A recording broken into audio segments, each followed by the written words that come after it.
The untouchable True School Sports Empire proudly presents something the boxing game's been missing. Hey, what's going on? It's your boy BT, and I came here to talk some boxing with the thousands of True School Sports subscribers. Now, had to leave Miami, come back to my roots. We're here in Hollywood. For those of you in South Florida, right now I was making this video. I'm on Harrison Street going towards Hollywood Beach. Went for a little run, trying to get in shape. Stay in shape actually. Trying to stay in shape. Consistency and discipline is key. That's how we stay successful in life. But wanted to talk about this fight, January 30th, in the light heavyweight division. We haven't done too many videos about the light heavyweight division recently, but some interesting, as it was reported, some interesting news. Sergei Kovalev. It's been a while since we made any videos about Sergei Kovalev. Last we heard of him, he was supposed to be fighting Sullivan Barrera. That fell through, and we got a curveball, as boxing sometimes tends to throw us a curveball. Kovalev, instead of fighting Sullivan Barrera, he will now be fighting Bek Bully. Yes, Bek Bully. Uzbekistan, stand up. Bektemir Melikuziev steps up to light heavyweight in only his 7th professional fight to take on former world champion Sergei Kovalev. It's an interesting match for so many reasons. Let's start with the Kovalev thing. Let's just pose the question that everyone's asking. Is this the end of Sergei Kovalev? Is this the end of you, my friend? Will it be the final act in what's been relatively fantastic career for the Crusher? Hasn't been such a good ending the last couple of fights, but DAZN, Matchroom Boxing, all parties involved, main events, they're paying him purportedly $2.5 million to step in the ring with Bektemir Melikuziev. So he got a good payday against Canelo, but we know that part of that had to go to some legal obligations he had. Now he's fighting against Melikuziev, who many people regard as one of the best prospects in boxing. So I'll be honest with you. In retrospect, hindsight's always 20/20, but I don't think Sergei Kovalev has been quite the same since the first Andre Ward fight where he was robbed. And then, and he's already shown that. He showed it in the first Elliot Alvarez fight. Won the rematch, but as time has shown us, Elliot Alvarez, maybe he was good, but not quite as good as we thought. So Kovalev, a damn good fighter in his prime, a damn good fighter in his day, but those days have passed and we are in a new era. And Melikuziev, comes into the ring with a lot to prove. Melikuziev comes into the ring with a long, deep amateur pedigree. Not a whole lot of fights in the professional ranks. His best win, in my opinion, was last year in 2019 when he stopped Clay Collard. He was the last guy to beat Clay Collard before Quincy Lavallée beat him recently. So Melikuziev can fight.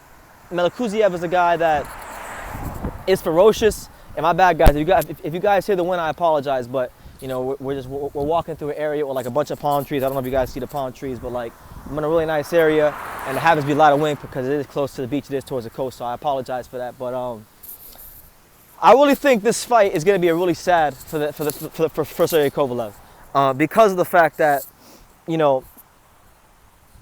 if you look at even his last 2 fights, Canelo, I don't want to get into the Canelo fight.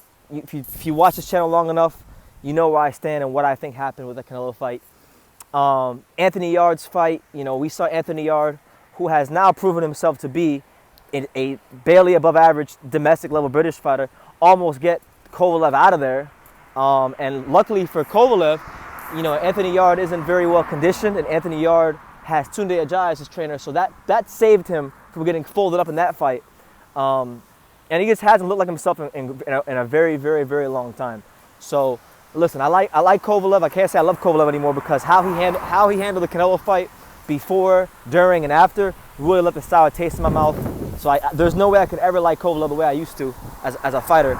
But I've enjoyed a lot of his fights. He's given me a lot of time. He's given me a lot of great nights of boxing. But I just can't see any feasible way that he beats Melikuziev. Melikuziev is too young, too strong, too hungry, too durable at this point for Kovalev. Kovalev, I mean, yes, we know Kovalev has one of the best jabs in the business. When he gets that jab going, he's a damn good fighter. And if most fighters had half as good as jab as Sergei Kovalev, they'd be in a better position, but they don't. I think this fight's going to be competitive for the first 3 to 4 rounds. And the longer this fight goes, the more I think it favors Melikuziev because Kovalev is known, his gas tank isn't the best. It hasn't been ever noted as. He's never been noted for having great stamina. And I just don't foresee Sergei Kovalev being able to box, what is it, 10 to 12, however many rounds it is, 10 or 12 hard rounds of Melikuziev. I can't see it. I can't see it.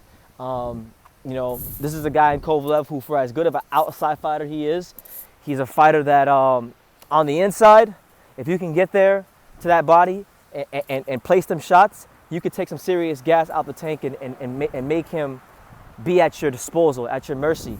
You see what I'm saying? But if you stay there from the outside and allow Kovalev to pick you apart with that jab, line you up for the right hand, then he looks like one of the most sensational fighters in boxing. So it's an interesting fight for so many reasons, because we don't know.